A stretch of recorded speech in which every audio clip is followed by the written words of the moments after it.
Ahí estamos.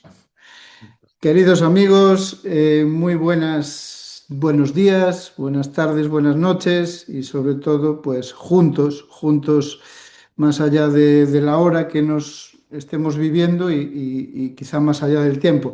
Juntos para hacer algo que quizás hemos olvidado demasiado a menudo, que es bailarle a la vida. Eh, y bailarle no de cualquier manera, sino con entusiasmo, con esa fuerza interior, con esa energía psíquica que no se ve, pero que nos mueve desde dentro y con alegría, como me gusta saborear, son las alas del alma, con el corazón dispuesto. Podemos compartir conciencia, que es algo bonito, sugerente, casi inaudito hoy en día, y podemos ir un poquito más allá y compartir vida. Lo que aparece cuando hacemos esto ya no es solo conocimiento, es algo más íntimo, más humano y más verdadero. Así que hoy en este espacio queremos ser eso, un lugar donde la vida se comparte y me voy a permitir hacer algo un poco especial. Emilio Carrillo, además de agradecer tu presencia, te voy a pedir que juguemos. ¿A qué? Dirás tú, pues a que te desdobles, porque ya que a nadie le extrañaría que lo hicieses después de más de 100 libros. Y ahora más en serio, te pido que por un momento seas tú, pero también el mapa que has ido dejando en tus obras. Porque como decía Cristo Jesús, por sus obras les conoceréis. Y en tu caso, Emilio, tus obras no son solo libros, son auténticos mapas de conciencia. Si alguien hoy en día quisiera empezar a caminar contigo, le sugeriría, me atrevería a sugerirle una pequeña ruta, una entrada suave, una puerta de casa, por ejemplo, el tránsito o qué hay después de la muerte, porque ahí ocurre algo muy hermoso, que no solo se abre la mente, sino que se disuelve el miedo. Y cuando el miedo se afloja, la puerta se abre. ¿Y qué encontramos dentro de la casa? Pues quizá el corazón de tu visión, conciencia, el ser humano y su realidad, donde se desvela algo clave, que no somos solo lo que creemos ser y que la humanidad está transitando desde una conciencia egoica a una conciencia de unidad. Y luego aparece algo más profundo, Dios, no como algo externo, no como un ente lejano, sino como la realidad íntima de todo lo que existe. Y si uno quiere ir hacia adentro de verdad, ahí está el trabajo interior en tus obras como Conócete a ti mismo, el corazón del ser, donde ya no leemos, sino que empezamos a mirarnos. Y desde ahí la expansión, la sabiduría de Dios escondida, los códigos ocultos, la humanidad y sus destinos antropogénesis, donde la mirada se vuelve colectiva, evolutiva y profundamente esperanzadora. Si tuviera que resumir en tres claves todo esto, diría la muerte no es el final, la conciencia es la base de la realidad y la humanidad está despertando. Así que este es el personaje y el alma que tenemos hoy aquí. Emilio Carrillo, no sé si me he dejado algo importante, tú nos dirás, pero queremos seguir caminando contigo. ¿Cómo estás hoy, Emilio? ¿Cómo está ese corazón que tanto compartes? Pues querido Juan Luis, antes que nada, muchas gracias por abrirme tu casa, por abrirme las ventanas de tu canal y a través de tu canal de todas las personas que se acercan a él. Es un privilegio el volver a estar contigo. Te lo compartía antes en privado, ya son muchas las citas que hemos desarrollado, los diálogos que hemos desplegado y seguro que hoy pues también será un diálogo lleno de belleza y lleno de entusiasmo. Y por supuesto también transmitiendo esa paz y ese amor que tú sueles transmitir en todo lo que haces y en los encuentros y los diálogos que lanzas por tu canal. Y has hecho una aproximación muy acertada a lo que es la línea, por así decir, evolutiva también de los libros que he ido publicando.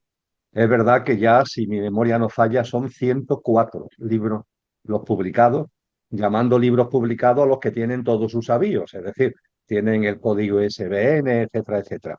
Y es cierto, querido amigo, que hay una treintena larga, casi 40, que se corresponden con la época en la que yo estaba en otro plano de conciencia, en otro estado de conciencia.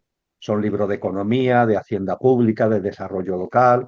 libro de cuando andaba en la docencia universitaria, pero hay un momento determinado donde hay un giro en mi vida, es febrero del año 2000 en concreto, y lo espiritual, lo consciencial vuelve a aparecer. Había estado en la adolescencia, pero vuelve a aparecer. Yo tenía por ese momento de la vuelta 42 añitos, iba a cumplir. Y a partir de ahí, poco a poco, cada vez más, lo que modestamente podemos llamar espiritualidad, conciencia, pues ha ido llenando mi vida y a partir de ahí los libros que he ido publicando. Y ciertamente en los libros que he ido publicando hay también un momento culminante. El primer libro que publico lo has citado tú, Los Códigos Ocultos, que es del 2005. A partir de ahí, pues ya van apareciendo otros libros como Buscadores, que es del año 2009. Y hay un momento muy importante en ese camino que estaba recorriendo, que es cuando un accidente me lleva a vivir una experiencia cercana a la muerte. Eso ciertamente no fue el principio de mi sendero espiritual, pero sí fue un empujón, es decir, la vida, la providencia me dio un empujón enorme. Y ese empujón me llevó a tratar asuntos como el que has citado, el libro Dios, y por supuesto también, ya que lo había vivido en primera persona, interesarme por eso que denominamos muerte. Y ciertamente tú lo has recalcado especialmente, y es lo que yo ahora voy a hacer también en la respuesta a tu pregunta. Ciertamente, todo lo que tiene que ver con la muerte, o con lo que hablamos y pensamos como muerte, es un asunto crucial para entender la vida y para vivirla. Y por supuesto en el camino espiritual. El que teme la muerte no puede vivir la vida. El temor a la muerte conlleva, Juan Luis, en mi modesto entender, temer a la muerte hace que vivas temiendo a la vida.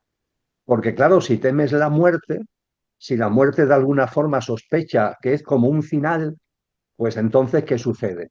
Que vives la vida con miedo, porque parece que la vida es una francotiradora, ¿verdad? Que en cualquier momento te va a dar el susto, bien a ti mismo o bien a alguno de tus seres queridos, ¿no? Entonces se vive la vida con recelo, se vive la vida con mucha cautela y no permitimos que nos abra.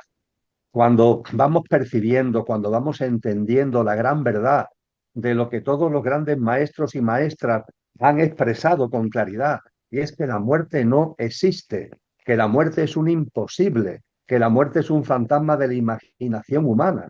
Cuando vamos dándonos cuenta que el ser humano, tú, yo, cualquier ser humano, es una perfecta conjunción de una apariencia perecedera, nuestro pequeño yo, efímero, emocional, físico, mental, pero también de una esencia imperecedera, una dimensión álmico y álmico espiritual que ha encarnado en el pequeño yo, ha encarnado, como a mí me gusta decir, en el coche, el conductor imperecedero que encarna en el coche efímero y perecedero para experienciar la vivencia humana. Y que la muerte no existe, seguimos siendo, siempre somos. Estamos ahora con envoltura, cuando se produce la muerte, seguimos siendo, pero sin envoltura. Y a partir de ahí, todas las grandes tradiciones espirituales, todos los grandes maestros y maestras nos han enseñado que la vida continúa, que la vida es un continuum. Y podríamos decir que estamos convocados en la relación de obras que tú has hecho, para terminar de responder a tu pregunta. Es cierto que cada vez más ha ido apareciendo, emergiendo con mucha fuerza la figura de Cristo. Y ha habido últimos libros que narran o intentan acercar al lector su sabiduría, sus enseñanzas, ¿no? Y hay una expresión en Cristo que le dirige a sus discípulos que es no probar la muerte. Hay entre vosotros, le dice Cristo a los discípulos, aquellos que no van a probar la muerte. No probar la muerte en sentido teológico y metafísico puro, ¿qué es lo que significa? Tomar conciencia de que la muerte no existe. Ahora soy con envoltura y cuando este tal Emilio deje de funcionar, sigo siendo sin envoltura. Y lo que soy, el ser, la conciencia, no cambia. Si integráramos eso plenamente, no habría muerte, habría simplemente fases de nuestra existencia donde estamos encarnados y donde no estamos encarnados. Y eso nos ayudaría a vivir la vida, como decía antes, con con una pasión, con un entusiasmo y sin miedo, que es como hay que vivirla para no convertir la vida, como suele pasar en esta sociedad, en un acto de supervivencia. No, esto no va de sobrevivir, esto va de vivir y para vivir, entre otras cosas, hay que temer, hay que perder el miedo a la muerte. Maravilloso, Emilio. Gracias por, por relatarnos de propia mano ese recorrido tan agradecido, por lo menos por mi parte y por la parte de tantas personas. Quería empezar a hacer un recorrido del trayecto que hemos llevado en estas charlas, en estas encuestas sobre la tecnología de conciencia aplicada a la salud. Eh,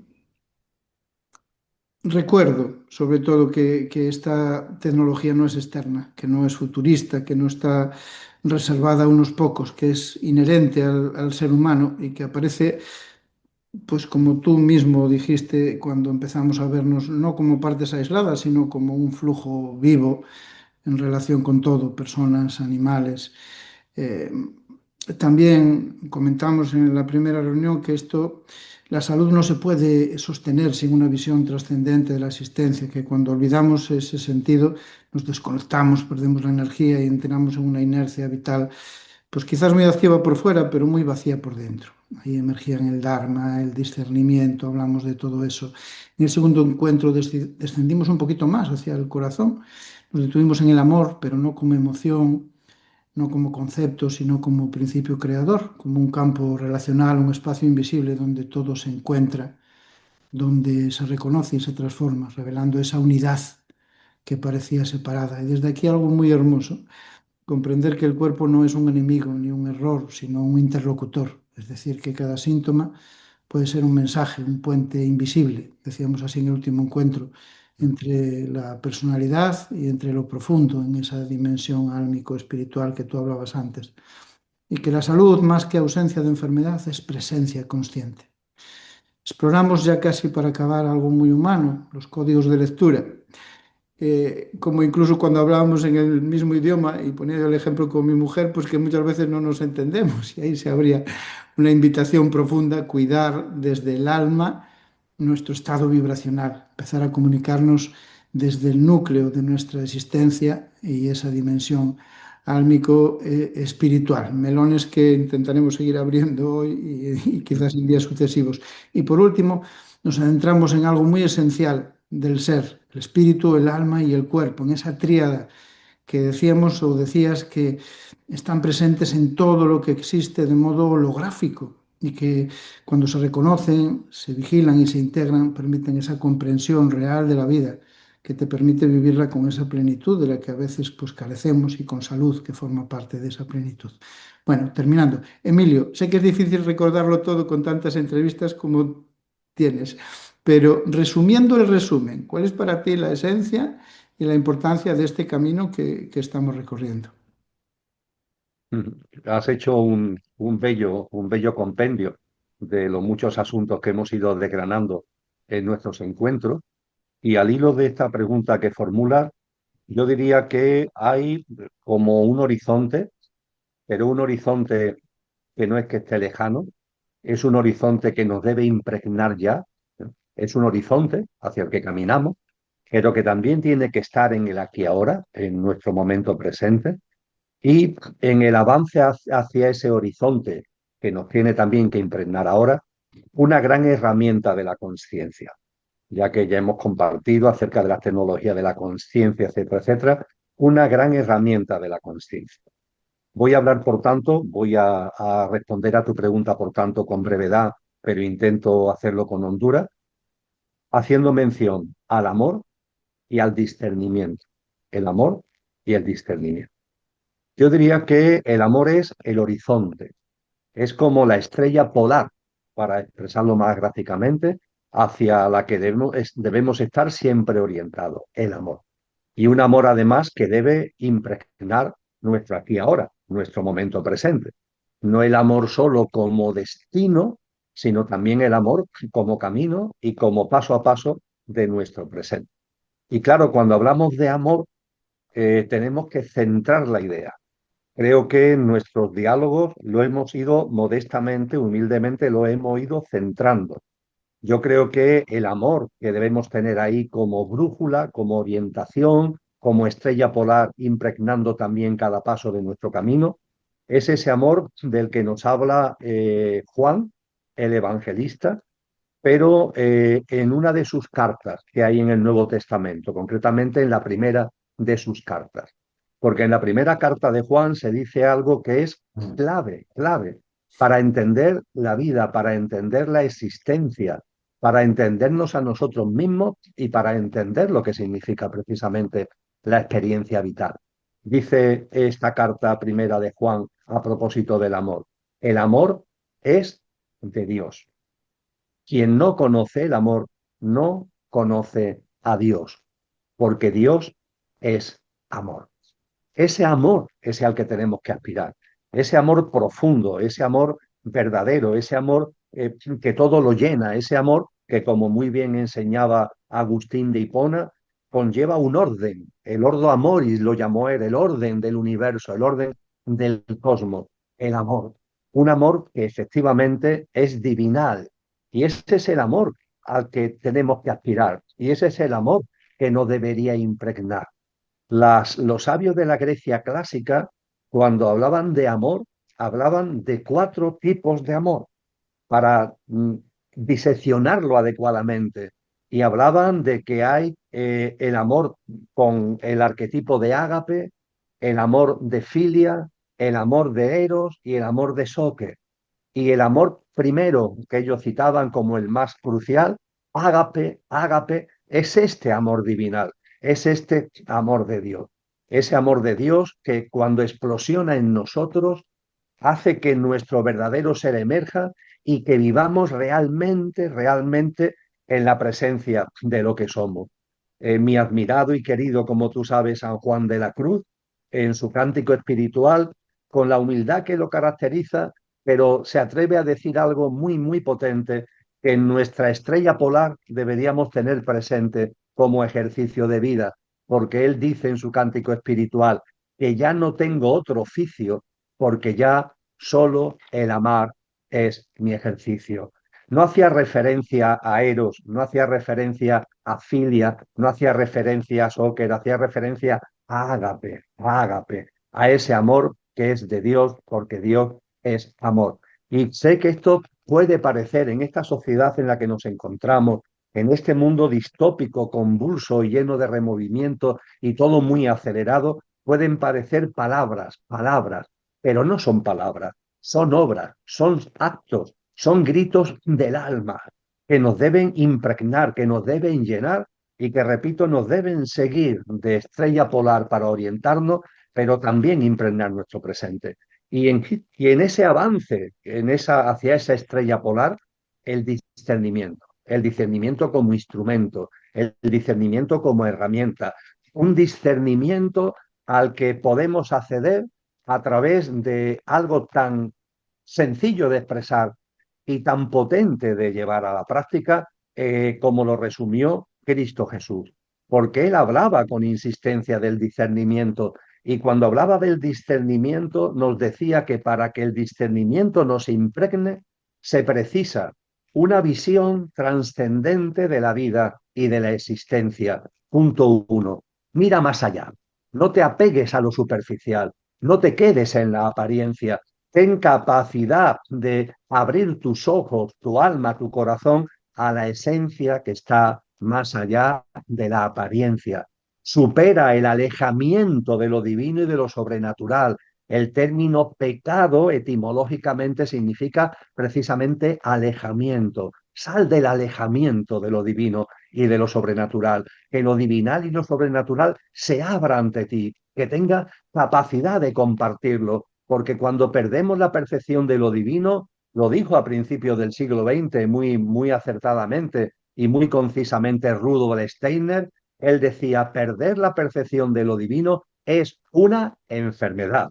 Pero dice, no, esto no es una metáfora, no, es una enfermedad física, porque cuando no tienes una percepción de lo divinal, cuando te alejas de lo divinal y de lo sobrenatural, cuando no tienes la percepción de lo divino, eso te afecta, te afecta emocionalmente, te repercute mentalmente, te impacta vital y anímicamente y también físicamente, con lo que él decía, y es una enfermedad que no curan los médicos porque muchos de ellos la sufren, porque muchos de ellos la padecen. Bueno, pues visión trascendente de la vida y de la existencia, el primer pilar del trípode para que el discernimiento se vaya haciendo en nosotros. El segundo pilar, la segunda pata de ese trípode, sed de verdad, sed de verdad. No es la búsqueda de la verdad, sin más, no es tener sed de ver lo real, de entender también y de discernir. De ahí viene la palabra precisamente discernimiento. Lo dice muy bien Cristo Jesús cuando indica, buscad y hallaréis, llamad y se os abrirá. Pero claro, hay que buscar y hay que llamar.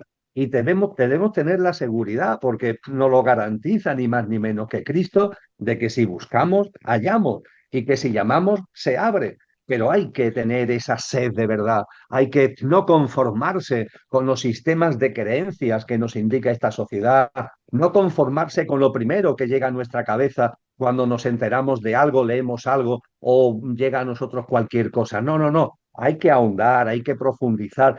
Y esto no hacerlo como esfuerzo, sino como gozo, como disfrute. En la sed de verdad es precisamente gozo, es el entusiasmo de que se vayan abriendo esas puertas, se vayan abriendo esos caminos, ¿verdad?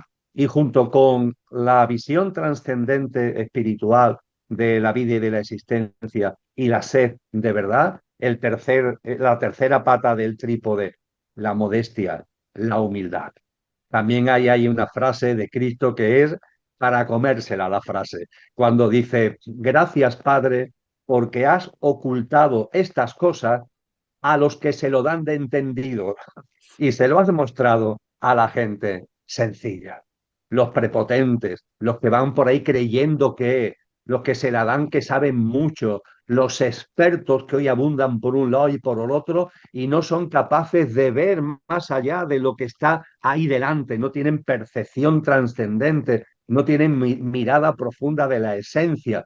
No, no, ese no es el camino. El camino es la sencillez. La sencillez no es ser analfabeto, no es ser tonto, no. La sencillez es que cuando de verdad tienes sed de verdad y vas ahondando en ese camino, te va impregnando la modestia. Tú fíjate ese gran maestro que fue Sócrates, al que se le atribuye la famosa frase, solo sé que no sé nada. Vamos a ver, ¿cómo que no saben nada si todo el mundo lo sabe? Eres un sabio, ¿cómo que no saben nada?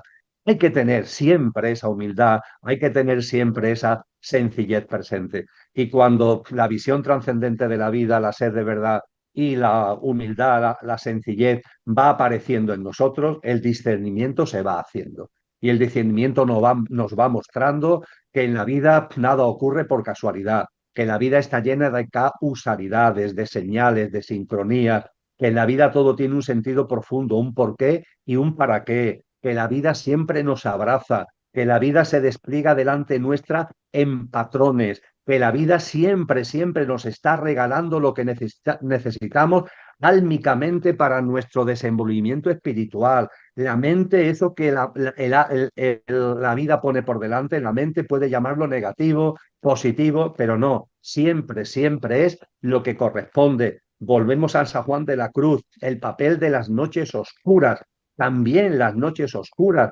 A veces la vida la pones por delante, esas noches oscuras, pero tiene un sentido profundo como factor de impulso, como factor de empuje de nuestro sendero espiritual y consciencial. Entonces, en definitiva, creo que amor y discernimiento, el amor como algo que nos impregna constantemente y a su vez es la estrella polar hacia la que debemos estar orientados, y el discernimiento como herramienta potentísima y crucial para ir avanzando en este precioso camino. Pues muchísimas gracias, Emilio. Desde ese amor, desde ese discernimiento que está impregnado en sencillez y desde esa sencillez y desde esa búsqueda que citabas, pues yo te puedo atestiguar lo siguiente. Mira, he estado en infinidad de partos de animales, en mi condición de veterinario, y en 5 partos humanos en condición de padre. Y he vivido, pues eso, el dolor, la sangre, la catarsis que se produce, la alegría, si todo va bien, incluso el éxtasis cuando tienes a esa criatura piel con piel, como me tocó la última. Pero en ninguno de los casos he visto que vengan con libro de instrucciones, ninguno de ellos ha traído tal cosa, ¿no? No obstante, en el recorrido consciencial, llamémoslo así, del ser humano, como especie, pues nos trae un libro virtual sobre qué es lo más importante de lo más importante, lo cual tiene su importancia para que los árboles del exceso de información que tenemos hoy en día, Emilio, nos impidan ver el bosque de la vida y de la salud en este caso. Entonces me voy a atrever, a señalar dos instrucciones, dos, que al menos para mí son esenciales, para que luego tú las ordenes, las amplíes, las pongas patas para arriba. Son las siguientes. La primera instrucción sería esta: darnos cuenta de que el ser humano actual muchas veces vive como un zombie a la intemperie, es decir, reaccionando automáticamente a programas que no ha elegido, creencias, condicionamientos, inercias que se instalan poco a poco hasta que ya dejamos de cuestionarlas. Y claro, si la mente es programable y está programada, hay una pregunta que quizás debiéramos de hacernos continuamente. ¿Quién está programando mi mente ahora mismo? ¿El entorno o la conciencia que soy? Y la segunda instrucción, Emilio, que para mí completa a la primera, sería recordar algo muy sencillo que tú recuerdas continuamente, y es que no somos solo ese personaje zombie, sino que nace y muere, sino somos también ese ser trascendente que no conoce la muerte, y el conflicto pues aparece siempre que nos olvidamos de lo segundo y nos identificamos con lo primero, y de ahí el miedo, el vacío, esa sensación de no llegar nunca a nada. Y quizá un primer aprendizaje sería este: pasar del drama a la divina indiferencia, es decir, contextualizar desde el alma. Y ahí tengo una propuesta que es una derivada de estas dos leyes que te digo que para mí son lo más importante de lo más importante. Empezar a dirigir nuestra mente no desde el miedo, sino desde el propósito, desde esa realidad primordial. Y la revolución ha de ser consciente de uno mismo, porque cuando estás en lo que en ti observas sin juzgar, estás en los terrenos del alma, sintonizando después esa cualidad que queremos que nuestra personalidad, que el personaje ejerza, que es además que el cuerpo te lo dice, lo que te entusiasma, lo que te da paz. Y ahí va la pregunta. Mire, ¿cómo ordenarías estas dos claves, esta derivada? Y si añadirías algo a este, ¿cuál es lo más importante de lo más importante? Pues tal como lo has expresado, Juan Luis, lo hago enteramente mío, tanto los contenidos como el orden en lo que lo han mostrado. Lo hago enteramente mío. Con lo cual, más que plantearlo de una manera distinta, lo que voy a hacer es como una especie de notas a pie de página, por decirlo de alguna manera, de lo que tú has expresado y hago enteramente mío. Primera nota a pie de página. Es crucial, como tú has dicho, esta pregunta. ¿Estoy viviendo de verdad? ¿Soy yo el que vivo? ¿Soy yo el que actúo? ¿Estoy viviendo la vida? Yo sé que esta pregunta puede parecer retórica a algunos o estúpida a otros, pero esconde una gran verdad. Escuchándote, recordaba una obra de Oupinsky de la primera parte del siglo XX que tiene como título Fragmentos de una enseñanza desconocida. Y en esa obra, Oupinsky relata los años que estuvo como discípulo de Gurdjieff, el maestro armenio. Y relata cómo Gurdjieff, por ejemplo, eh, aceptaba o no a personas que querían aprender con él, que querían ser sus discípulos. Y hay una escena de fragmento de una enseñanza desconocida donde dice que era muy usual que llegara alguien a hablar con Gurdjieff, nos cuenta Upinski, llegaba alguien a hablar con Gurdjieff que quería ser su discípulo, quería que lo admitiera, ¿no?, en su escuela, por decirlo de alguna manera. Y claro, hay que ponerse en la situación. Alguien llega a una persona que tiene una identidad de sabia, ¿no? Y quiere que te acoja como discípulo. Nos ponemos en el lugar de esa persona que aspira a ser discípulo. Y claro, esa persona empieza a hablar de ella, porque yo no sé qué, porque yo he hecho esto, porque yo he hecho aquello. Es decir, se pone en valor para que Gurdjieff lo acepte como Ojo, discípulo. Y claro. nos cuenta Upinski que lo usual es que Gurdjieff escuchaba unos minutos y había un momento determinado que lo interrumpían. Dice, por favor, cállese usted ya. Era la época en que la gente se hablaba de usted. Cállese usted ya, por favor. Usted en su vida ha hecho nada y me temo que por el camino que lleva nunca lo hará. Usted nunca ha hecho nada y nunca lo hará. Y el otro se había pasado un buen rato diciendo yo he hecho esto, yo he hecho aquello. Gurdjieff estaba ahí poniendo en evidencia una gran verdad. ¿De verdad eso lo has hecho tú? ¿No son los sistemas de creencia? ¿No son lo que viene de fuera y tú eres una especie de reacción? No estás haciendo, estás reaccionando. Tus acciones son reacciones. Esto es una verdad como una catedral. Yo recuerdo que cuando leí estas dos páginas donde se narra esto de fragmento de una enseñanza desconocida, fue como un terremoto en mí, porque por honestidad me lo tuve que plantear a mí mismo, no solamente lo que estaba leyendo, planteármelo a mí. Y efectivamente tenemos que reconocer que hacemos muchas cosas en nuestra vida que la hacemos por inercia, como reacción, como simplemente un mecanismo automático por lo que viene de fuera. Y claro, esto realmente cuando ahondamos en él nos lleva a una frase de Cristo, que es una frase sorprendente, ¿no? Por su contundencia, pero que tiene que ver con ese zombie, otra nota a pie de página a lo que tú has dicho, zombies. Se habla mucho actualmente de zombies, pero es que los evangelios, Juan Luis recoge una escena donde hay una persona, un joven, que quiere ser seguidor de Cristo Jesús, quiere ser seguidor de él. Y cuando dice, bueno, ven y sígueme, le dice Cristo. Y el otro responde, sí, pero espera, porque voy a enterrar a mi padre se ha muerto y voy a enterrarlo. Y Cristo, que es puro amor, le dice a esta persona, deja que los muertos entierren a sus muertos. Otra frase de estas que conmueven y que o nos deberían originar un seísmo interior. Hay muertos que parecen vivos, pero están muertos. Claro, cuando eres un zombie, efectivamente tiene que ver con este estar totalmente bombardeado por el inconsciente colectivo, los sistemas de creencias, lo que te dicen y lo que te enseñan, lo que te muestran, lo que te proponen, lo que te indican, lo que valoran, los medios de comunicación, las instituciones, tu familia, los amigos, el colegio, la escuela, etcétera, etcétera, etcétera. Y entonces no estás viviendo la vida, eres simplemente una reacción, no estás actuando, estás reaccionando. A partir de ahí, ciertamente, esto hay que darse cuenta. No se trata de rasgarnos las vestiduras, sino de tomar conciencia de que esto es así. Tomar conciencia en esta sociedad, además, en la que estamos.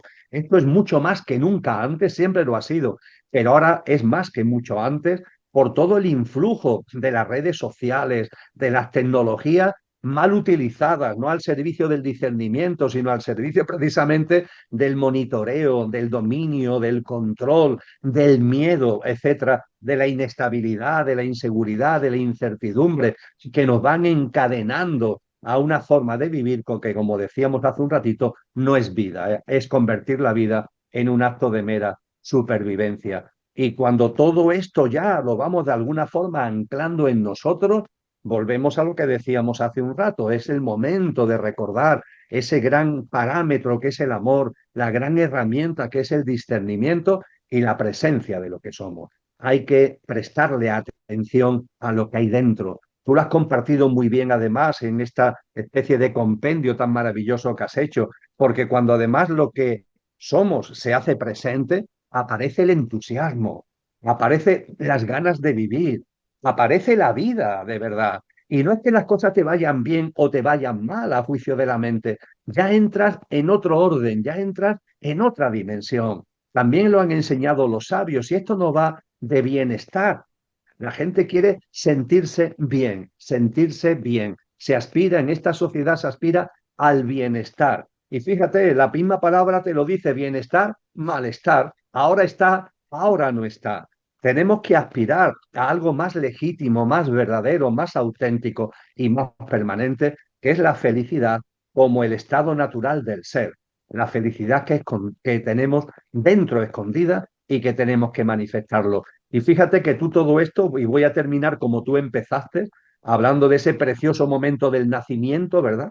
Con esa criatura que te provoca el éxtasis cuando la has puesto sobre tu pecho, y tú dices, no trae manual de instrucciones. Efectivamente, el personaje, este tal Emilio, cuando nació hace ya muchos años, en la hoy Virgen del Rocío de Sevilla, en aquellos tiempos el Hospital Público García Morato, no trajo un libro de instrucciones, pero ojo, ojo, todos tenemos en nuestro ser el maravilloso libro de instrucciones que podemos tener. Volvemos a San Juan de la Cruz, que recogiendo una expresión de Pablo de Tarso, en una de las cartas de Pablo en el Nuevo Testamento, lo llama la sabiduría de Dios escondida, la sabiduría de Dios escondida. Todos atesoramos, venimos con ese libro que es la sabiduría de Dios escondida. Una sabiduría de Dios escondida, dice Pablo en sus cartas, que los poderosos de este mundo nunca, nunca llegarán a tener ni a entender. Una sabiduría que está reservada, como decíamos antes, a las personas sencillas, con sed de verdad y visión trascendente de la vida. Así que efectivamente no traemos un manual de instrucciones de este tal Emilio o de este tal Juan Luis, pero nuestro ser trae el más maravilloso manual de instrucciones que puede ser, que es esa sabiduría de Dios escondida, que estamos convocados y estamos llamados con ese propósito de vida al que tú has hecho mención, estamos llamados a hacer real, a ir descubriendo y a ir plasmando en nuestro día a día. Muchas gracias, Emilio, de nuevo. Quizás para mí la instrucción más importante sea que no somos alguien intentando escuchar al alma, sino el alma aprendiendo a no olvidarse de sí misma. Vamos con crear salud. Emilio, hay algo que cada vez siento con más claridad, que no hemos venido solo a entender la vida, que no es poco, sino que hemos venido también a crearla. Y para mí crear tiene que ver con sintonizar, con esas cualidades innatas, esas formas de ser, esa expresión de la conciencia que somos, y esas que nos, no cualquiera, sino la que nos expanden, la que nos entusiasman y la que nos acercan a nuestra realidad. Sin embargo, a veces escuchamos por ahí algo así como, no hay nada que entender. Y yo siento que aquí falta algo importante, porque el amor, si no va acompañado de sabiduría, es un amor ciego. Y lo ciego no libera, puede confundir, es fanatismo. El amor verdadero, ese que sana, ese que ordena, es amor sabiduría. Es el que permite que el alma afine su instrumento, que es el cuerpo. Entonces, le permite vaciarse de lo que no es, de lo que no es coherente, de lo que está enfermo, de lo que no se corresponde con la luz que somos. Y aquí aparece algo muy práctico. Entrar en parasimpaticotonía, es decir, en relajación, dejar de pedir fuera lo que en realidad estamos llamados a activar dentro, sería, por ejemplo, no tanto ayúdame a transformar Saint Germain, sino Padre, activa en mi personaje, la capacidad de transformar. Y sería no tanto protégeme, Quan Yin, sino me permito sostenerme con compasión. Viene algo importante también después de esto. Está receptivo a la llegada de esa vibración. Hágase en mí según tu palabra. Como si en el fondo no necesitáramos tanto mejorar el alma, sino recordarla. Que la mente la pudiéramos sitiar lo suficiente como para recordar eso que somos. Y ahí va la pregunta, Emilio. ¿Hasta qué punto el verdadero camino no consiste en buscar fuera, sino en aprender a activar conscientemente dentro de nosotros esas cualidades que ya somos, ¿no? Ese es quizás un paso clave para dejar de vivir desde esta dependencia del personaje y empezar a vivir desde la coherencia del alma. Precioso, Juan Luis, precioso. Y aquí también, además, podemos y debemos acudir a las enseñanzas de grandes almas encarnadas que se han hecho estas preguntas que tú formulas y desde su hondura espiritual nos han aportado una serie de cuestiones que no es que tengamos que creérnoslas, pero que nos tienen que servir de pista y de orientación. Efectivamente, nuestra alma, tú lo has dicho muy bien, es que la dimensión álmico-espiritual, el ser álmico-espiritual, es lo que somos. No se trata de que Emilio tenga un alma, ¿no? Es que hay un alma que está encarnada en Emilio, ¿eh? Y por tanto, esto que es de puro sentido común, pero que has hecho muy bien en recordarlo, porque lo olvidamos. Yo me encuentro que la gente está buscando a su verdadero ser. Vamos a ver, tu verdadero ser es tu verdadero ser. No puede ser que se aleje de ti. Es como una sombra que está buscando el cuerpo que genera la sombra. Tú no eres la sombra, tú eres el cuerpo que genera la sombra. Con lo que tenemos que cambiar la perspectiva.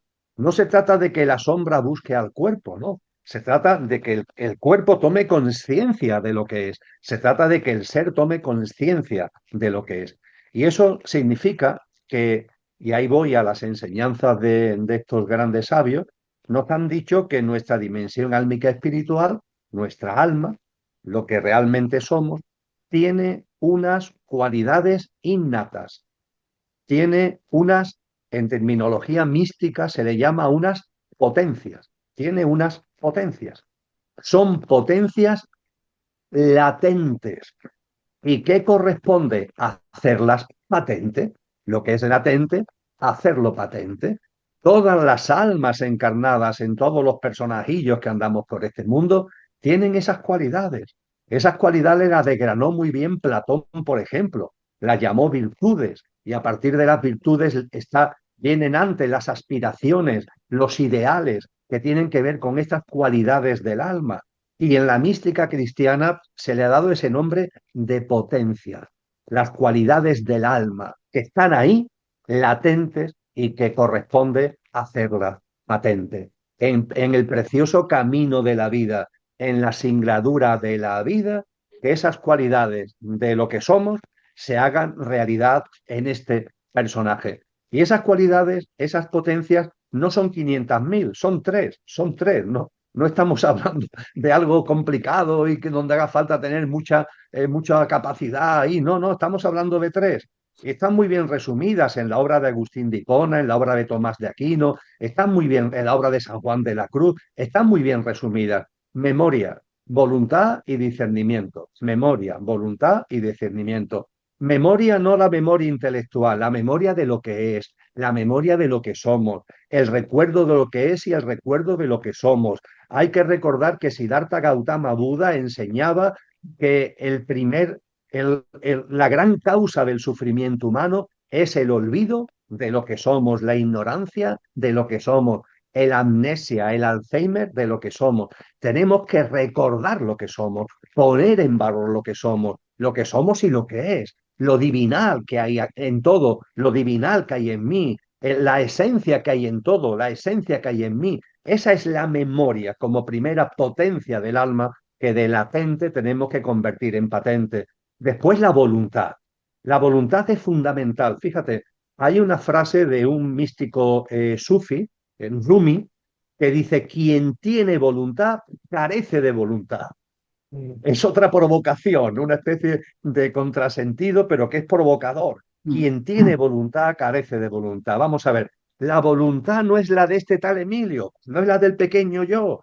Como yo llame voluntad a lo que le interesa, los apegos, las reacciones bajo los sistemas de creencia que hablábamos antes de este pequeño yo llamado Emilio, si eso es lo que entendemos por voluntad, no vamos a plasmar la verdadera voluntad. La verdadera voluntad es la voluntad del ser, el ser que se hace presente, el ser que se guía por parámetros que no son de este mundo, aunque hay que traerlos a este mundo. Parámetros podríamos decir que son del cielo, que tenemos que hacer verdaderos en la tierra. Y eso se necesita voluntad. Claro, esto es un tema que la New Age, en muchos ejercicios que se hacen actualmente, no se le da importancia a la voluntad. La voluntad no es el esfuerzo, El esfuerzo tiene que ver con la voluntad del pequeño yo. La voluntad verdadera no es esfuerzo, es plenitud, es gozo, es la acción consciente desde el ser que somos. Y junto con la memoria y junto con la voluntad, el discernimiento del que ya hemos hablado. Con lo que estas tres grandes cualidades del alma estamos convocados a hacerlo presente. Y fíjate, y con esto termino, que hay una expresión en la sabiduría de la Academia Pitagórica que a mí también siempre me ha gustado mucho recordar, que es la expresión telos, telos. Fíjate que en la tradición oriental del Extremo Oriente se indica que cuando lo que somos encarna, cuando el alma encarna, encarna con un propósito de vida. El alma no viene aquí ni por casualidad ni por entretenimiento. Encarnar es un ejercicio muy potente, no es ninguna broma. Entonces el alma cuando encarna, encarna con un propósito, tiene un propósito de vida. Lo que tú lo citabas el término, hace un ratito lo citabas, lo que en la tradición oriental es el Dharma, con D de dedo, Dharma, Dharma. Pues en la Academia Pitagórica se apretaba un poquito más el tema, porque se decía esto mismo, pero fíjate qué forma tan bella. Decía que el ser humano tiene un telos. La palabra en griego clásico es telos, telos. ¿Y el telo qué es? Pues tú, que como veterinario vives en continua conexión con la naturaleza, el telos es lo que en potencia tiene una semilla, por ejemplo, o tiene un embrión, por ejemplo, y está llamado a hacerse real. Dicho coloquialmente, una semilla de roble, ¿cuál es el telo? Ser roble. Un embrión de cualquier animalito o de una persona, ¿cuál es su telo? Ser ese animal, ser esa persona. Es decir, todas las formas de vida tienen un telos.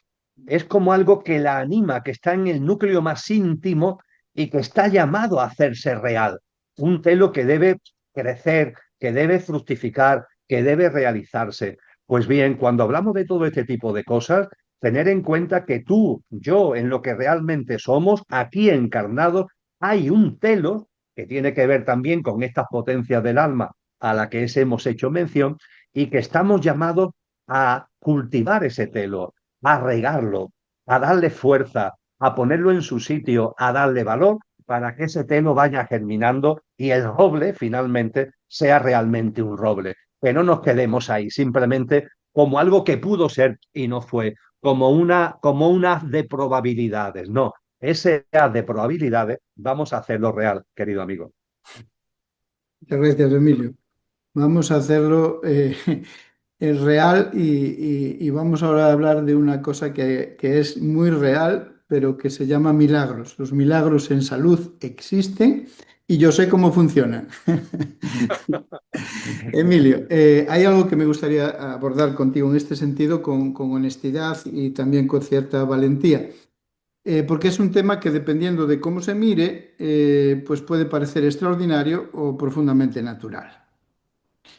En nuestras conversaciones anteriores hablábamos de la enfermedad, pero no solo como un fenómeno físico, sino la expresión de una pérdida de ritmo y de desconexión entre los distintos niveles, el cuerpo, la energía, la información, la conciencia, como si en el fondo la enfermedad fuera un lenguaje, un intento de la vida por devolvernos algo de coherencia. Y también compartíamos algo importante. Cuando vamos solo al síntoma, sin comprender el origen, muchas veces lo que hacemos es silenciar el mensaje, pero no transformarlo. Sin embargo, cuando se accede a ese origen, algo se recoloca en profundidad.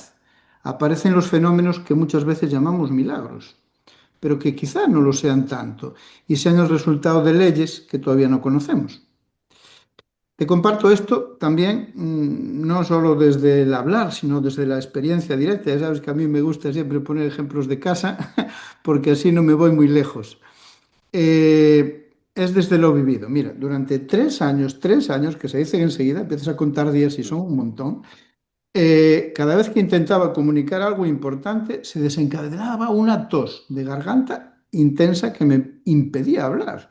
Lo consulté, te digo, otorrinos, en fin, todas las maquinitas y no había un diagnóstico claro.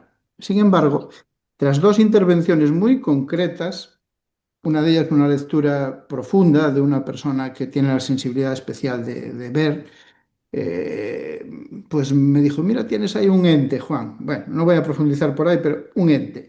Y una sesión de trabajo a nivel sutil con ángeles, una chica que es un ángel ella también, que está en Brasil. Esa tos desapareció de 3 años en 2 semanas. Ujú, En mi familia, mi hija, cuando era pequeñita, estuvo hospitalizada por arritmias, con todo lo que ello implica, pruebas, medicación, holters, previsión de medicación de por vida. Y sin embargo, tras un trabajo de sanación a distancia que hacíamos de aquella en Sintergética, desde Málaga creo que fue, en 2 sesiones esas arritmias cesaron. En mi clínica, en la clínica de todos los días, y ya el último ejemplo, lo observo en muchos casos. Trabajamos no solo sobre el cuerpo físico, trabajamos con vibraciones. Esta es una de las claves, o la clave. Cromoterapia, láser, frecuencias, sobre un campo sutil, el biocampo, que responde a la conciencia y a las frecuencias, a los colores, a los sonidos, al lenguaje simbólico. A todo eso responde nuestro biocampo y después detrás del cuerpo físico. Hay frecuencias que resuenan con el miedo, frecuencias que resuenan con nuestra alma. Es que no tenemos que imaginarlo, tenemos que vivirlo. Ya está ahí para vivirlo. Y lo hacemos implicando el hemisferio izquierdo, el derecho, pero como algo vivo, como un diálogo. Y esa palabra es importante, a ver si la podemos abordar en otro encuentro, que hoy ya casi se nos va. Porque es la señal vascular autónoma, el mismo pulso del animal o de la persona, el que nos indica el recorrido a seguir, qué vibraciones son las necesarias en su caso, ¿no? Hay que aprender ese idioma, pero está ahí disponible. Nos permite conectar con esa dimensión profundo álmico-espiritual, desde la cual, desde allí, es desde donde la fricción se armoniza y permite que el organismo pues, recupere esa capacidad natural de autorregulación que se llama autopoiesis. Me gustaría proponerte lo siguiente, Emilio. En vez de quedarnos en el fenómeno de estas tres cosas que te acabo de contar, vamos a intentar comprender la estructura. Porque todas estas facultades de medicina nos enseñan la anatomía del cuerpo físico, pero quizá en tecnología de la conciencia ha llegado el momento de hablar, aunque sea brevemente, de la anatomía del ser.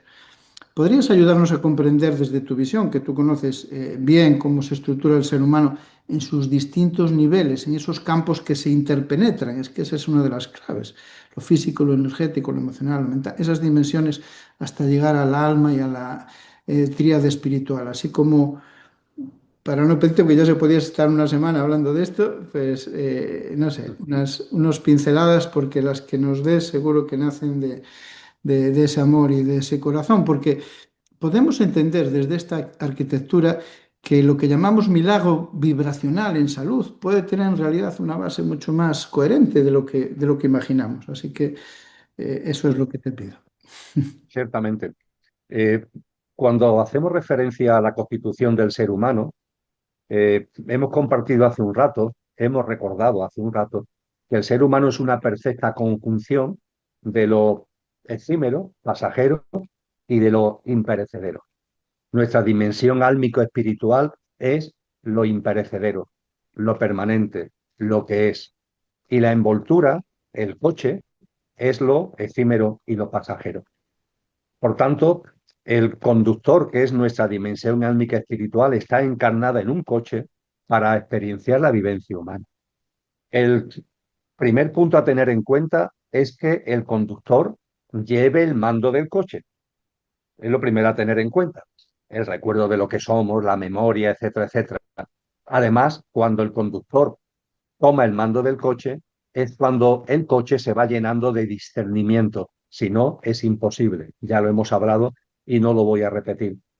Por tanto, lo primero es que el conductor que somos, recordemos que está ahí, tengamos voluntad para que se haga presente y nos irá impregnando de discernimiento. Ahora bien, ese conductor está encarnado en un coche.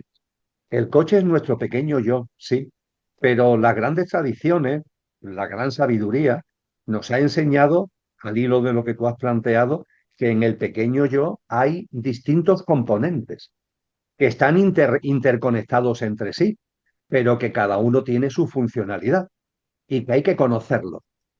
Esos componentes, dicho de una forma esquemática y breve, tienen que ver con lo energético, que es lo que las tradiciones orientales llaman, traducidos al español, llaman etérico, energético, etérico. También algunos lo llaman el ámbito vital, el cuerpo vital, lo energético en definitiva. El cuerpo físico, el ámbito emocional y el ámbito mental. Cuando observamos hoy lo que nos enseña la medicina, vamos a llamarlo oficial, se pone mucho, mucho empeño en lo físico. Lo emocional y lo mental está como relegado a un segundo plano y lo energético no se computa. Lo que es el camino inverso al que ha seguido la sabiduría y han seguido grandes tradiciones, todo lo que tiene que ver con la medicina ayurvédica, que viene de los textos védicos. Ayurveda es uno de los cuatro Vedas. Hay cuatro grandes libros. Veda significa ciencia, conocimiento, y hay uno de ellos que es Ayurveda, el conocimiento de la salud, el conocimiento de la salud del ser humano, Ayurveda. O lo enseña también la medicina tradicional china. Ellos, ¿dónde ponen primero el énfasis? Lo ponen en lo energético. Es ahí donde está la primera llave. Cuando hay en nosotros algún tipo de anomalía en lo físico, donde primero tenemos que mirar es a lo etérico, a lo energético. Nos han enseñado, Juan Luis, que lo energético es como el puzzle, perdón, el tapete de un puzzle. Tú abres el puzzle, saca un tapete y ahora sobre el tapete vas poniendo las fichas. Las fichas es el cuerpo físico, pero hay un tapete. Esas fichas no están colocadas por casualidad. Cuando la señora embarazada, la mamá, en el seno materno empieza a generar células que son inicialmente indiferenciadas, no son de cerebro, de hígado o de corazón, son indiferenciadas, esas células, de forma aparentemente casi milagrosa, se empiezan a ordenar, siguiendo un patrón, siguiendo un molde. Y claro que siguen un patrón, claro que siguen un molde. Hay un tapete etérico energético. Y ese tapete etérico energético también tiene que ver con la vitalidad, eso que nos da fuerza vital, que nos da ganas de vivir. Entonces, cuando hablamos de enfermedad, entre comillas, y cuando hablamos de salud, es mejor hablar de salud que de enfermedad, evidentemente. Lo primero que tenemos que tener en cuenta es la existencia de un componente energético o etérico en el ser humano, que es como la base, que es como la base. Y se nos ha enseñado que ese cuerpo etérico energético hay que nutrirlo. ¿Cómo se nutre? Con la fuerza de la vida, con la vitalidad de la vida, la naturaleza, el encuentro con el sol, con la tierra, con la vegetación, son las grandes fuentes de lo que en el ámbito oriental denominan prana, prana, la fuerza de la vida, la fuerza vital. Vivimos en una sociedad donde estúpidamente nos hemos alejado de la fuerza de la vida. Vivimos que casi no nos da el sol, que no contactamos con lo natural, con la naturaleza, con lo verde.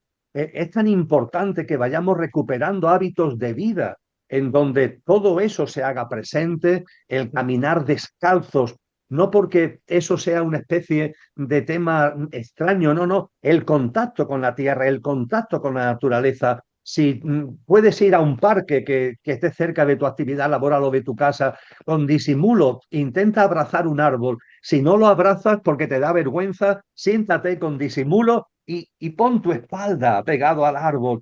Siente la vida, que la vida te impregne, porque eso llena, eso alimenta, eso nutre, eso regenera tu cuerpo vital. Y el cuerpo físico se construye sobre el cuerpo vital. Hay una enorme cantidad de dolencias que tiene actualmente el ser humano que tienen que ver con la fuerza de vitalidad, con la carencia de un cuerpo energético en equilibrio, en armonía.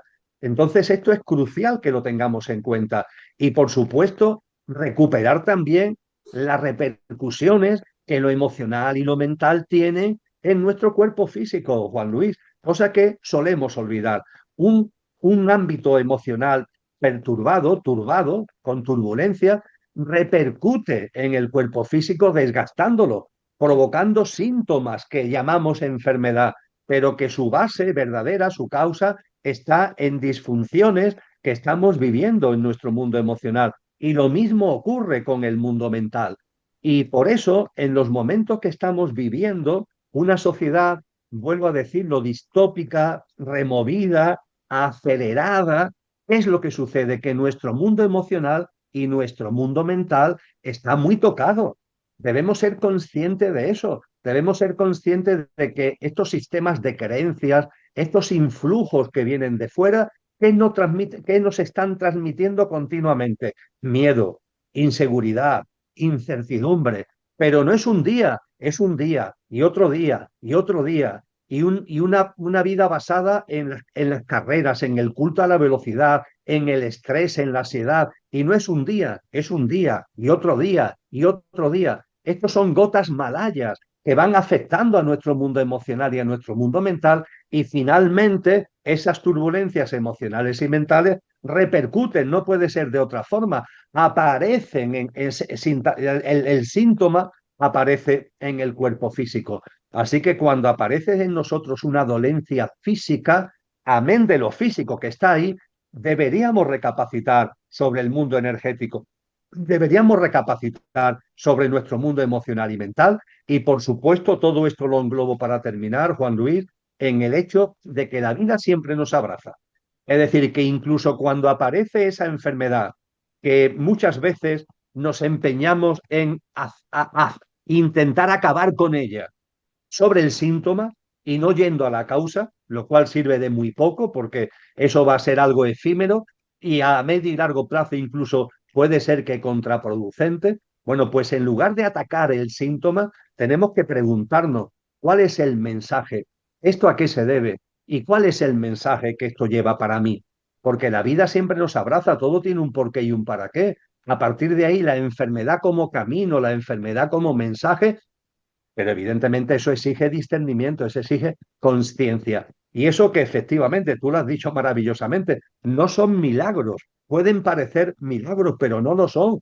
Cuando un alma encarnada en su coche aparece una disfunción física, esa disfunción física tiene un sentido profundo en el camino del alma. Y por tanto, si actuamos desde la conciencia y enderezamos el camino, es como si al coche en el salpicadero, la enfermedad sería como una lucecita que se enciende en el salpicadero del coche y nos está avisando que algo está ocurriendo ahí. Si atendemos a la señal, si atendemos al mensaje y corregimos lo que está desgastando nuestro mundo energético, físico, emocional, mental, y lo hacemos, la luz del salpicadero se apaga y por tanto la enfermedad desaparece. Y claro, la medicina oficial dice, esto no tiene sentido, parece una especie de milagro. No, no es un milagro.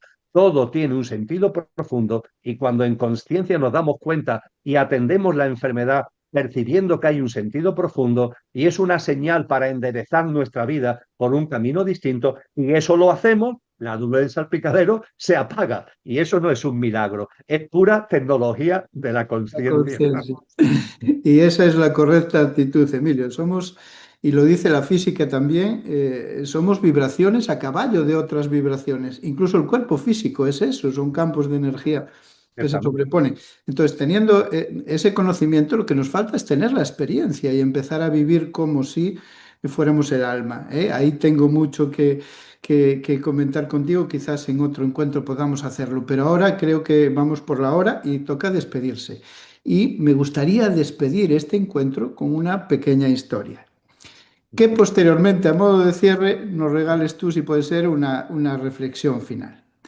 Dicen, Emilio, que una vez un hombre que empezó estudiando la economía de la Tierra, los números, los recursos, las estructuras, un hombre que comprendía cómo se organiza lo visible, cómo se gestiona lo tangible, cómo se sostiene la sociedad. Pero un día la vida le abrió una puerta y ese hombre que conocía bien la tierra empezó a mirar hacia el cielo. Y en ese tránsito, como dirías tú, descubrió que no había dos mundos, que el cielo no estaba arriba ni la tierra abajo, sino que ambos se encontraban en la consciencia. Y entonces empezó un nuevo viaje. escribió, compartió y recorrió el mundo. No yo para explicar cómo funciona la vida, sino para recordar qué es la vida. Y así, libro a libro, conferencia a conferencia, experiencia a experiencia, fue dejando señales en el camino. Conócete a ti mismo, qué hay después de la muerte. Dios, los códigos ocultos, como si cada título fuera una puerta distinta hacia una misma casa.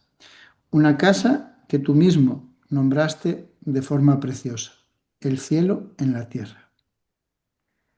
Y quizá ahí esa causalidad circular que tanto me gusta a mí, es decir, volver a donde empezamos, porque nunca vuelves igual, siempre vuelves con más sabiduría, pues tú empezaste estudiando la tierra para terminar recordándonos que el cielo siempre estuvo en ella. Así que hoy, Emilio, más que agradecerte lo que haces, queremos agradecerte lo que eres y ese modo tan sencillo y profundo que tienes de ayudarnos a recordar, porque en el fondo no hemos venido a traer el cielo a la tierra, sino a darnos cuenta de que nunca dejaron de ser lo mismo. Gracias.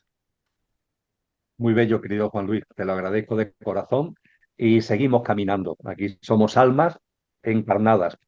Somos la verdadera comunidad de almas, que es el término etimológico verdadero de la iglesia, no una estructura jerárquica, no una institución, no unos dogmas, no unas normas, no una jerarquía, no, una comunidad de almas. Yo, desde el ser que soy, me siento feliz, entusiasmado de estar encarnado en este precioso planeta y en esta preciosa humanidad, compartiendo con otras almas en esta hermosa comunidad de almas que vamos además en camino hacia lo que ya está aquí, pero a su vez es nuestro destino, con ese amor y con ese discernimiento que nos llevará a esa nueva humanidad en una tierra restaurada que nos anunció Cristo, pero que ya tú estás haciendo en tu día a día. Yo modestamente también lo intento hacer y muchas personas de esa preciosa comunidad de almas estamos en este camino. Así que agradecido desde la comunidad de alma de la que formamos parte.